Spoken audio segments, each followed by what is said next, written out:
Constant stress किसी भी organ पे पड़ेगा तो वहाँ पे इन्फ्लेमेशन होनी शुरू हो जाएगी, यानी सूजन जब हो रही है तो पैनक्रेटिस जैसे डेवलप हो गई। अब जैसे मैं बता रही थी इसके क्या क्या कार्य हैं, मतलब एंजाइम भी बनाएगा, हार्मोन भी बनाएगा, तो इन दोनों चीज़ों के जो फंक्शनैलिटी में प्रॉब्लम आ जाती है। तो basically it is not able to perform its normal duties.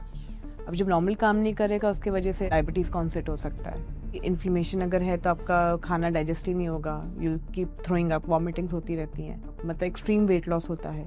ये सारी इस तरीके की समस्याएं आपके सामने आती हैं। मेजर तो ये, फिर फैट अब्जॉर्प्शन में तो ऑयली स्टूल्स आते हैं, ऑयली स्टूल्स आ रहे हैं और वीक हो रहे हो तो आपके अंदर फटीग बहुत है, आप काम नहीं कर पा रहे, प्रोडक्टिविटी नहीं है, कॉन्स्टेंटली आपको ब्लोटिंग है, गैस है, इस तरीके की चीज़ें आपकी, ये सारी चीज़ें उसमें डेवलप हो जाती हैं। एंड जब प्रोलॉन्ग बार बार अटैक आता है, या जिसको हम रिकरिंग एक्यूट पैनक्रेटिस या रिकरिंग बोलते हैं, तो उसमें इवेंचुअली आके कहीं ना कहीं स्कारिंग हो जाती है, तो परमानेंट डैमेज भी हो जाता है। तो पैनक्रेटिस का जो पेशेंट है, कई बार वो एक्यूट से लेके क्रॉनिक तक जाएगा, या फिर उसमें कैल्सिफिकेशन हो जाएगी, या फर्दर उसका प्रोग्रेशन होगा, या कई बार वो साइलेंटली केवल क्रॉनिक ही रह सकती है।